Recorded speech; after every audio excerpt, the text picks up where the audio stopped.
Hi everyone, here is the Valentine's card making tutorial, take 2, since the other version did not record as intended. So let me go ahead and have everyone fold your cards, the white cardstock that came with your set. Go ahead and fold it in half. And you can use your fingers, whatever is easier for you, but if you do have a bone folder, that's nice to use because you can make nice crisp folds like that, and it definitely helps to be able to do that when you're making more than 5 cards, because after a while your fingertips tend to get sore. And then we're going to start with the red card, and the set with the red cardstock. And here is, I've already put the holes in, but I wanted to show you really quickly 2 ways you can do that. And you can either use a hole puncher, that's a small hole punch. You don't want to use a regular one, otherwise it's too big for the mini brads. But this is my favorite tool. It is the Crocodile, and basically it comes in 2 hole punch sizes, so there's a large one and a small one. And what's nice is that you can get pretty far compared to most hole punches, and you can also measure how far you want to go, and it also sets eyelets and snaps and all sorts of stuff. So that's what I did for this one. I used this hole punch right there. Still has the red cardstock in there. And the other one, I also poked a hole using a paper piercer from Stampin' Up. And you can use a thumbtack or anything sharp to poke that hole in. It's really easy. You just poke it on through there, and it's a lot easier than if you don't need any special tools or anything like that. And in this case, because it's a mini brad, it'll definitely be big enough. So we can go ahead and stick those in.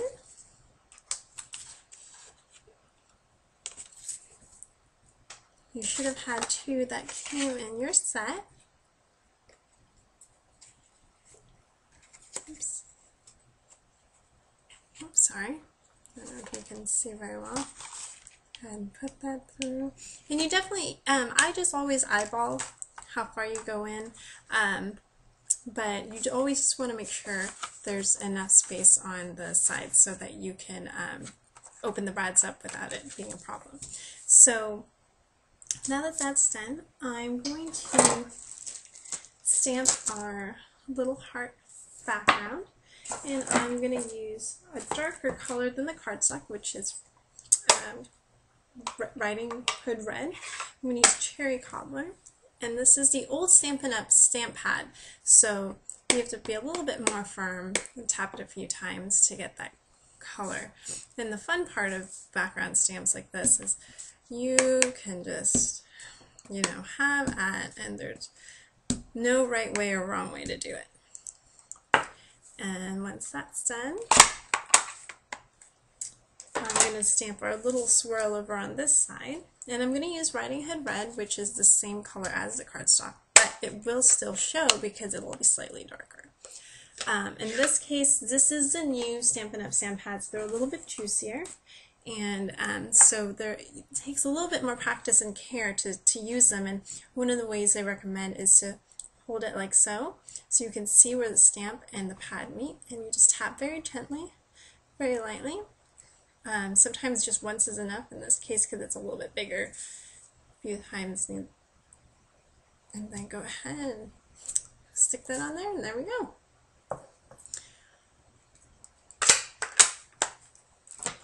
So you can see both colors, and the next piece, you're going to want to take your brown cardstock. Now I've already put the scallop punches in there, and I've already pierced the holes, but I'll show you how you can do that in just a second.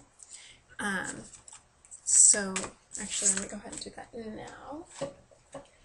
And we'll use the same paper piercer that I used earlier to punch those holes, only if you have a thumbtack or something else sharp, you can do that too, or you can choose not to put the holes in as well if they're not already in there. I believe some of the sets I might have poked the hole already. All you have to do is use a paper piercing mat, or in this case an old mouse pad. And they have to be the foam ones so that you can pierce through it. I believe Bickmore used to have the old half dome mouse pads lying around, and unfortunately I think those are hard surfaces, so I don't think the piercer will work, but you're more than welcome to try if you do have it. And you basically just poke the holes. It's really simple and easy and really fast. It's just a nice added decoration to the scallop punches, but again, it's totally optional. And then I like to tear. Tearing is one of my favorite things to do too, because it's really easy and it gives it a different look. And there are different ways to tear. Obviously you can just go ahead and rip it, but there's some easy little tricks. So I like to use the Stampin' Up! Aqua Painter, and I like to get the edges wet, because the water helps loosen the bonds between the paper, and it helps kind of make it easier for you to make that tear. And I like to put it on both sides, or you can, use a damp sponge. You can use your fingers if you get it a little bit wet. Really, it's up to you. It just helps kind of make the tearing process a little bit easier. So go ahead and tear that.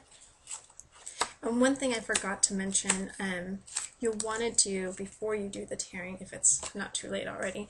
I only tore a little bit off the edge, as you can see, but part of it is you want to kind of measure your card and make sure that you still see it before the red shows. If you tear too much, you'll cut into the red part. But that's not a problem. If that happened, feel free to just cut a little bit more of the red, and it still looks good. And so you can see that's basically what the card's going to look like.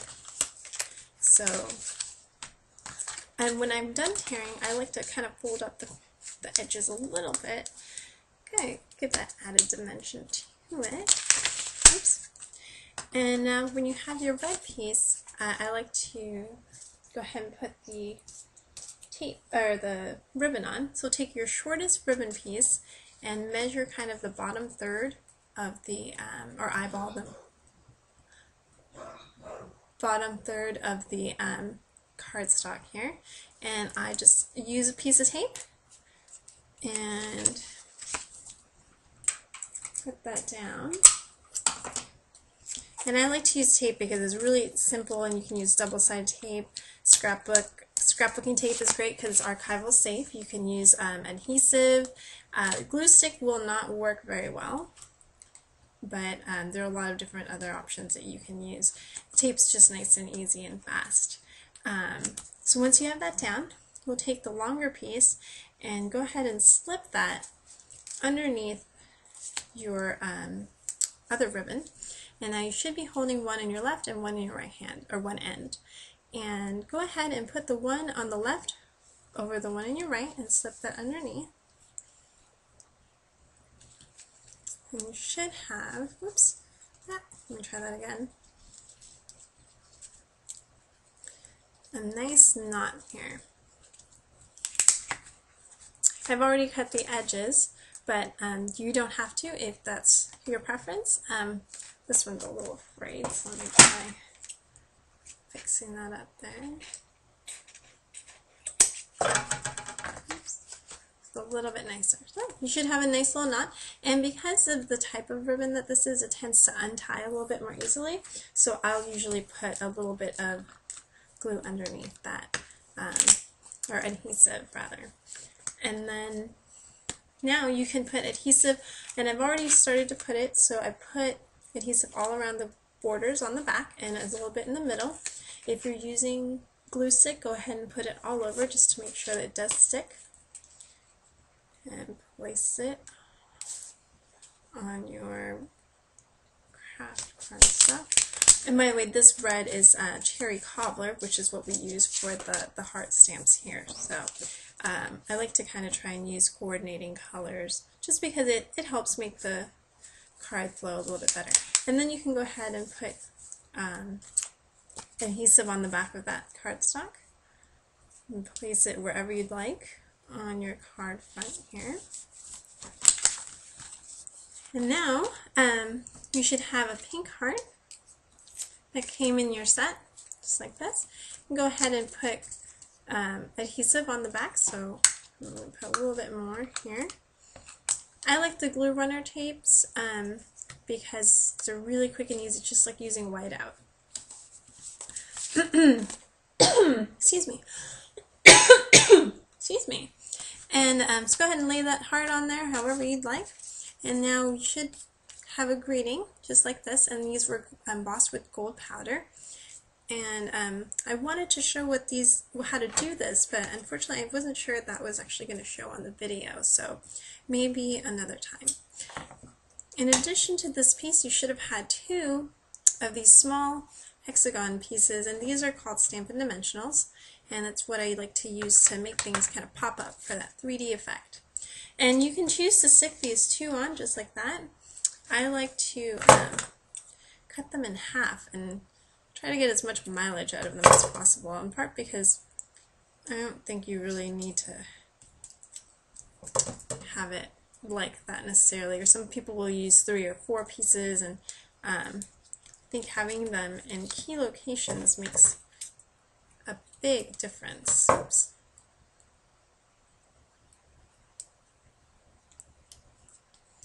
And it's easier to cut them before you tear off the backings, just because the adhesive will make it stick to your scissors.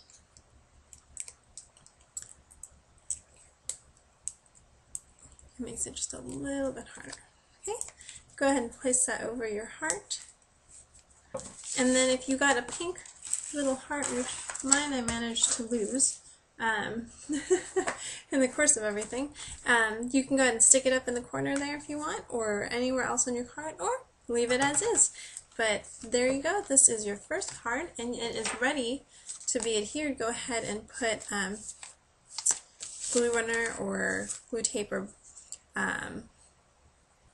glue stick, whatever you have, and you can either put it all on the card here. I like to put it on the card front, the back of the actual card front, and then adhere it here. It really doesn't matter either way. The important thing is you want to make sure that you have enough that it stays on. If you have a pretty good adhesive like this one, then you can just do the borders and maybe a little bit in the middle like that. And then you'll want to pat it down and hold it all firmly and make sure it stays. And that's your first card.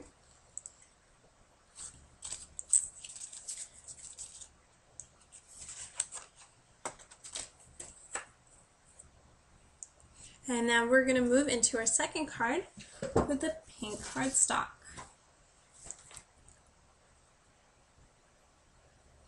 And so this one has the little dots embossed on it. Let me move these out of the way here.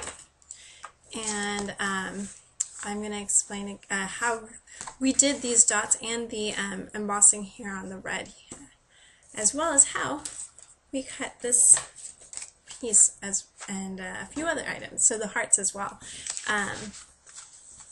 But go ahead and put this pink one aside, and we're going to focus on this one. And I have this little swirly here and the chocolate chip stamp pad. This is the ink spot rather, and this is the same color ink as this cardstock, and it should still show just because it still comes out a little bit darker.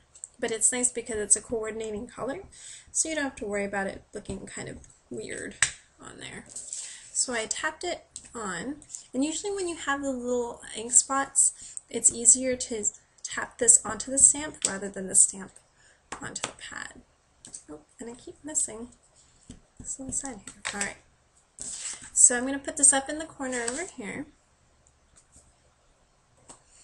Oops, not quite how I wanted to do it, but it still works. That's the nice thing about handmade cards is, you know, it comes, sometimes it looks great, sometimes not so great.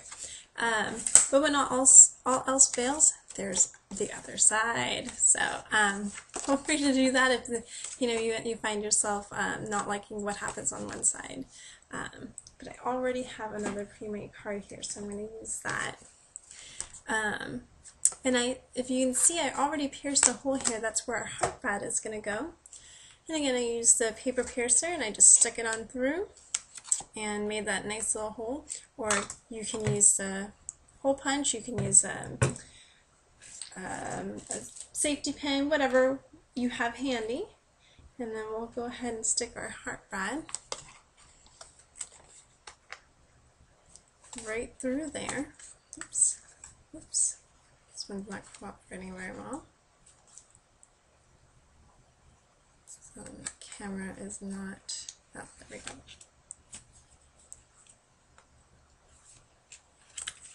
Okay. And remember that you just want to make sure you poke it through so that you don't have to worry about the stems showing. So that's done. And now I'm going to really quickly, I'm going to use the same stamp but with a different color. And I'm going to put that on our red heart. So, oops, let's use a different heart. And so that's the one we're going to use. And to clean it, there are two ways to clean stamps, and one of them is the Stampin' Up! Stampin' Scrub. And basically you just spritz one side, and the other side is the dry side, and you rub it on that wet side so you get that ink off, and then dry it on the other side. And it's ready to go. And it's nice and simple and fast. But another cost-effective way to do it is to use baby wipes, because they are not going to do any harm to the rubber or the wood. They're actually going to help get you into the creases a little bit, but it just takes a little bit more time to do that. So there are pros and cons to both. I heard that there's a new Stampin' Scrub though that's supposed to be much better, also bigger. So now I'm going to put that, get our heart here, and now this heart is the Raspberry Ripple, and that's a new in color, so I have a new stamp pad for that. And again, because it's the new style, I'm just going to tap it really lightly here, very light. And there's already a ton of ink. I don't know if you can see that there. I'm just going to put a little bit of swirl. There we go. And it looks darker than it actually is at first, but it does lighten up over time as it dries. So when that's all ready, you can, I'm going to switch this out for another one here. I've already put the adhesive on this one, and I just use the glue runner and stick that on there. And now we're going to use the ribbon pieces. So go ahead and get the longest piece, and it's up to you where you'd like to place it on your card. And I'm going to put it right about there. Sometimes when you actually tape it down, it's not quite where you wanted it, but close enough. So I'm going to tape this.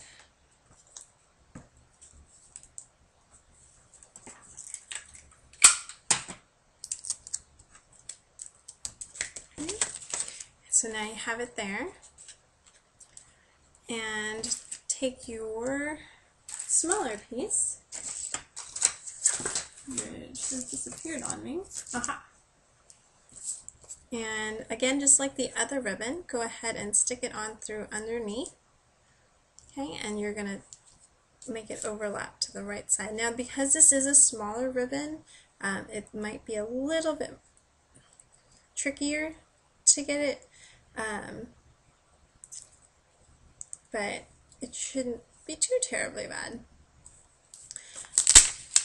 And then, so now you have this, and if you want to go ahead and cut those edges so that they're not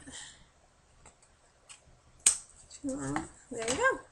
And the nice thing about this, the knot ties a little bit tighter, so you don't have to put adhesive underneath unless you really want to. But since it's so small, it's hard to get it precisely there anyway. So the next step is go ahead and get your greeting. And I got this greeting, these are actually two separate stamps, and I was able to do this because it's I used the border stamp first, oops, and I stamped that, and then I was able to use a clear stamp because, as you notice, most of the stamps I've been using are wood mounted, but Stampin' Up! Has changed and made a lot of their stamps available as clear mounts, and so what I mean by that is that they're actually loose and you can just mount them onto your clear blocks that they sell. And I love their clear blocks because the way they are made, they have these nice grooves, so it's really easy to hold. In this case, this was actually an old wood mounted stamp, and I just took it off the wood and I got these cling adhesives so I can stick it right on there, and you can see exactly how you're putting it on the stamp right there where you're putting it. So it's great. I love it. Definitely makes a big difference. So once you have that, go ahead and put adhesive on the back, whatever adhesive you choose, and go ahead and place it on your brown card there. And now you should have these two letters, the X and the O, and I did heat embossing on this as well, and I used the white craft ink from Stampin' Up! Onto this Regal Rose cardstock, and used one of their powders to make it shimmer like that. So I put you can either use the two pieces of dimensionals, or you can cut them up as I did. I still thought that they were a little bit too big for it, so went ahead and cut it up and split it in half. You can go ahead and put it that way, or you can make it interesting. You can put it wherever you'd like on the card. And now on the back, here's one I've already done. So this has quite a bit of adhesive on it. I kind of went a little tape runner happy because of this material. Because our cardstock has these raised embossed polka dots on there, you want to put a little bit more adhesive because there's less of actual cardstock for this to adhere to. So don't be shy about that. Let me put that on there. So once that's on, you can go ahead and put that on your white cardstock here. And again, you can just go ahead and put it on the borders and in the middle, but you might want to put a little bit of extra as well on this to make sure it all stays. And there's your second card. And hopefully I didn't go too fast on that one for you. But if you do have any questions, just let me know. And let's move on to your milk carton. So our little treat boxes. So I'm going to show you one that's already been folded a few times, so I apologize. But this is just going to make it a little bit easier to show you how it's done. So once you have it, it should be all flat just like this. And go ahead and fold the little flat part inside. And you want to fold it so that you're folding where you see the creases. And so fold that in, and then go ahead and fold the top third in as well. And if you're holding it this way, you'll fold along these crease lines here, these score lines as they're called. And this little flap as well, you'll fold that. But that top part, if you flip it around to where the hearts are, you'll fold that top ½ inch backwards. Okay?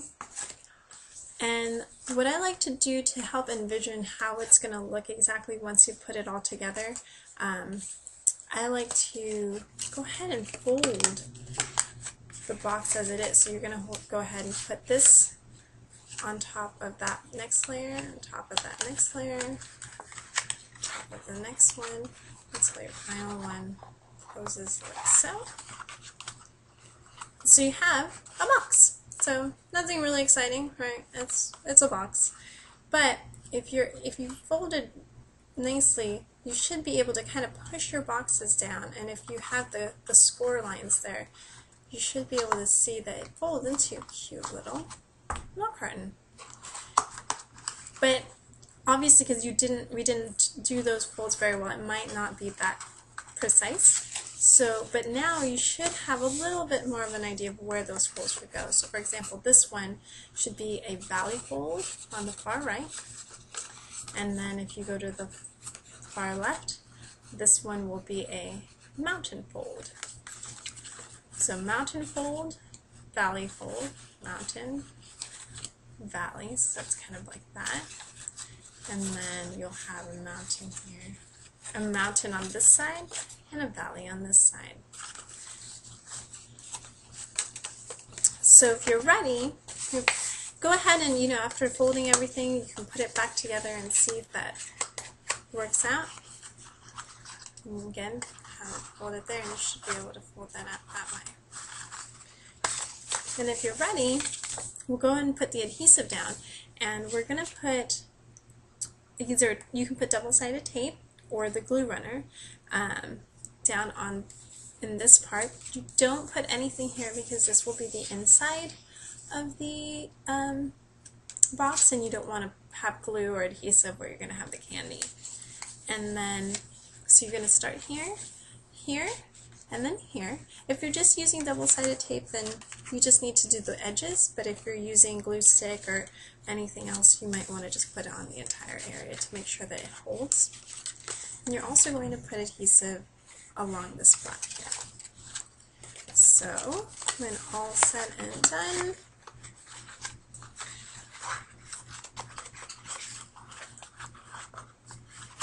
you'll have this, and you should have a tiny mini, well, that was a little redundant, you should have a mini clothespin you can use to close your box.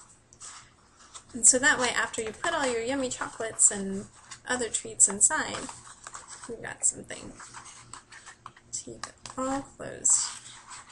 There you go. But we're not quite done yet. We're going to put our cute little tag together. And you should have 3 pieces for that, which is the tag itself, your little white piece, and then, if I can find it, this pink piece. And all you have to do really is adhere these two together, and these really fit nicely together if you notice, because Stampin' Up! Loves to coordinate. And so this is the 1 1/4 inch punch, which is this one, and there's a 1 1/3 inch, which is this one, and then they actually keeps getting bigger and bigger, and you can use a scallop circle punch even. So if you if you want, and if you'd like to have this instead, and let me know, you can also make it a cute little flower petal kind of looking thing like that. But thought maybe that might be a little too girly. So I went with the tag instead, and this tag is actually a punch, so I didn't have to cut this out or anything. I just used, oops, sorry about that. I just used this punch, and it was nice, quick, and simple, and there's actually 2 different sizes available as well. So once you have this put together, I actually also should have given you 1 more dimensionals, and you can either stick that on the back like so, or you can cut it in half and spread it out on either side a little bit more. And then it should, in the end, if I can find the final version, which of course now I can't. Everything was right here until opposite. So the final version should be like this. And go ahead and cut. I made the string a little bit long because, as you notice, it tends to fray and unravel, unfortunately. So go ahead and cut that to whatever length you feel comfortable with. And then we'll go ahead and stick that on.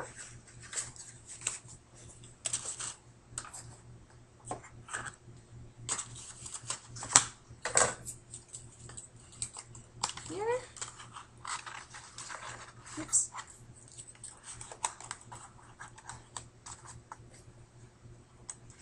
And there you go. You have your cute little milk carton treat box. And you can present it as open, or you can have it closed, whatever floats your boat. And let me go ahead and add a little bit more. So here, keep that closed. So now you should have your 3 cards, or 2 cards rather. Oops, I didn't hear that one, so that's why it's not sticking, but there you go. And so if that's all you wanted to watch the tutorial for, then you are all done, and thank you very much for watching. I hope I didn't go too fast, and I hope that you had some fun making it and putting it together. If you have any questions, you are always welcome to let me know. You can give me a call or send me an email.